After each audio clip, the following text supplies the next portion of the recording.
Vince Viafor is missing somewhere in the Hudson River. He capsized while kayaking back from an afternoon at Bannerman's Island with his fiance, Angelica Graswell. Hold on, baby! Oh my God. I can't see him anymore. When rescuers arrive, they pull Angelica from the 46-degree waters and take her to the hospital. When you first met her at the hospital, what was she like? She seemed very quiet. What does she say happened? She said that as a result of the conditions, he flipped over into the water and she was unable to get to him. Detective Donald DeQuardo and senior investigator Neil Moscato promised to call Angelica with updates. I immediately exchanged phone numbers with her. And tell the former bartender from Latvia she can also call them. My heart ached for her. The next morning, as Vince's mom, Marianne Viafor, is getting ready for work, she receives the worst call of her life. I got a phone call from my son-in-law that there was an accident and to come over to their house. And then they told me that Vinny was out kayaking with Angelica. He fell overboard and he was missing. Marianne says Vinny's family, friends, and Angelica all go looking for him. Cops find Vince's blue kayak near Plum Point, where their trip began. But the efforts to find Vince turn up empty. The first day comes and goes. What's the second day like? It just kept getting harder and harder. And then we just prayed for him to be found so he could come home. Over the next several days, the search for the 46-year-old intensifies. There were extensive searches done by you and your team. Yes, absolutely. We utilized our scuba team, we used canines, we also utilized outside resources such as the sheriff's office boats, the fire department, our aviation unit for an aerial search, and we did this every day. Every day? Every day. While police are out searching, Angelica, to some, is dealing with Vinny's disappearance in a peculiar way. She looked like she was having a good time. We had his friends over my daughter's house, and she was doing cartwheels in the backyard. Woo! Yay!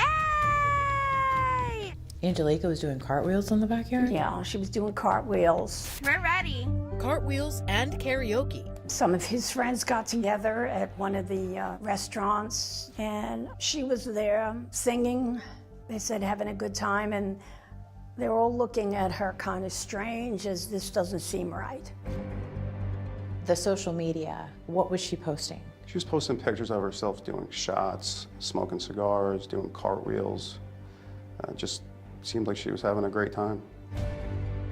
At one point, she invited me and the others to suspend our search in the frigid waters and go have a drink with her at a party that she was celebrating Vinny's life. We respectfully declined to go to the event. I didn't think it was crazy odd because everybody reacts differently. 10 days in, still no sign of Vinny.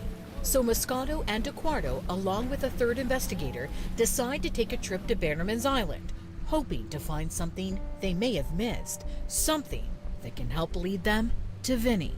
The night before, you had a conversation with Angelica. That's correct. I told her that we were going to be going to Bannerman's Island. What did she say? She said, oh good, maybe I'll see you out there because I want to do a release of flowers or a ceremony in memory of Vincent. The next day, on the way out to the island, Moscato's phone rings. It's Angelica confirming she'll be there soon. And I said, oh, what are you going over there for?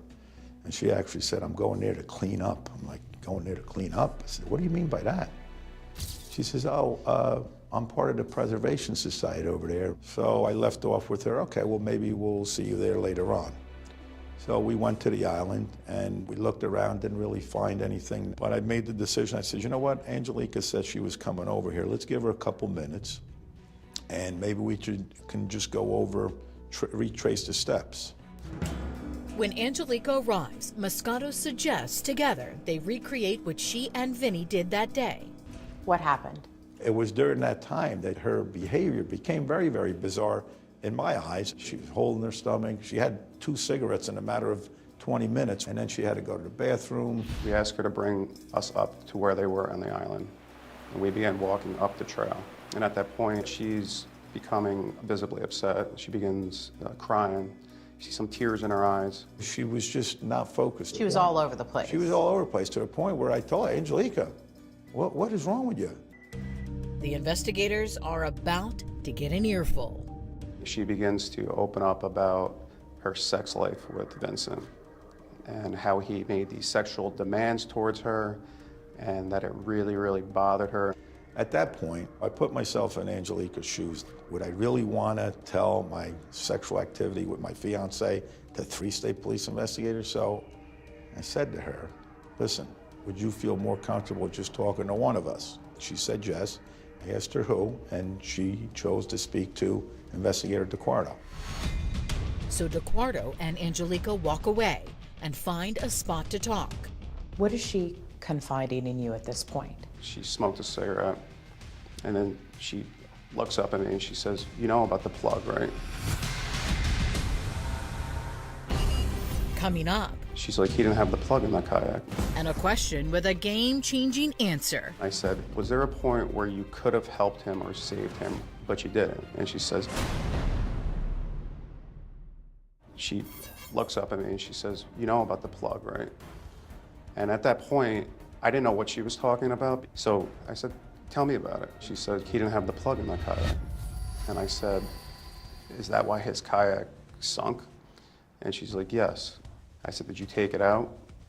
She said, yes, I think I did.